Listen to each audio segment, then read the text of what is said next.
In 2021, movie directors Chloe Zhao and Emerald Fennell were nominated for Best Director. This is undoubtedly an accomplishment, but is it really a milestone? It feels odd to celebrate something that should be happening regularly. Yet, this instance echoes within the film industry. Women still lack opportunities to succeed.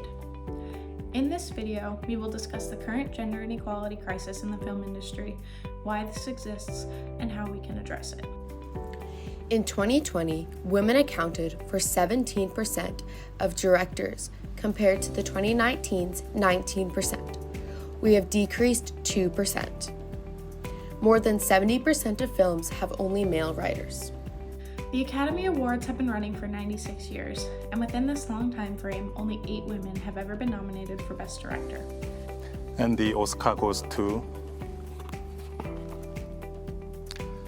Chloe Zhao. Only 2 have ever won, Catherine Bigelow in 2010 for The Hurt Locker, and Chloe Zhao for Nomadland in 2021. So, why are there so few women directors in these spaces? Well, the answer is gender discrimination.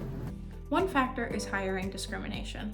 According to Kim Elsesser, a gender bias expert for Forbes, many women are not interested in becoming directors because of a particular studio. This is because studios may have controversial films, such as sexualizing women, or don't have enough or any women on their team. BBC discusses this as a tactic. Those in the industry tend to recruit in their own image. Thus, if men are in the majority, it will lead to this endless cycle. Another factor is recognition. Esler mentions this factor as an evaluation process. Historically, female directors have been less likely to be acknowledged for their work. In all Academy Award history, only 8 out of the 311 nominations have been women. That means that women are only 2.57% of that total. So fixing this would mean completely obliterating gender inequality, as it would allow more women to be hired. BBC notes, to change a culture and to change a culture in a way that is sustainable requires a series of interventions on multiple levels, which then gets you to a tipping point. These altogether create the shift. And this culture, especially in the film industry, needs to change. Claudia Roschke is an award-winning cinematographer. In an interview with Canon Europe, she talks about being a woman in the man's world of film. There are a lot more women in the industry at a lower budget level. At that level, it appears to be more supportive for women who are trying to make, it a career. Now visualize it. There would be more women directors, thus giving us more female representation in film and in casting. On sets with at least one female director, women comprised 73% of writers. On sets directed by men, women were only represented in 12% of writers. The same goes for other roles, such as editors and cinematographers. In addition, the content of films completely changes. Female directors double the chance a movie will include a female protagonist or character. Having more women encourages others who want to go into the industry to do so. Representation is significant for everyone. More than 7 out of the 10 times when we watch a film, we watch a story written from a man's point of view. More representation equals adequate representation.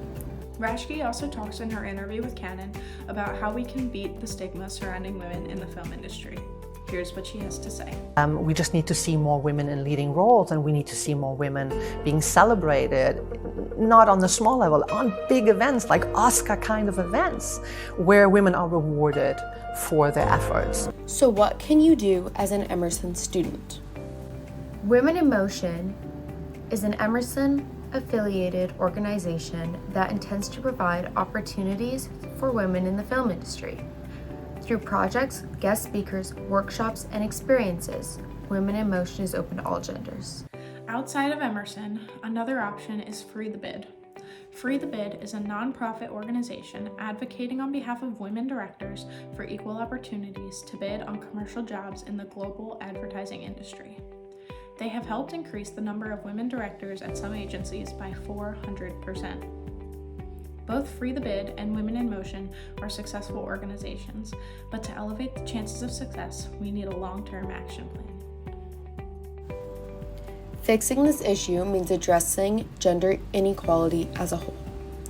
One suggestion, made by Variety writer Martha Lawns, poses the idea that one must focus on the big picture of inclusion and the current organization of the industry, such as financing, casting, production, and marketing. Addressing these issues at the heart of gender inequality, whether it be equal pay, hiring more women, hiring based on talent, or adjusting how women are portrayed in the media.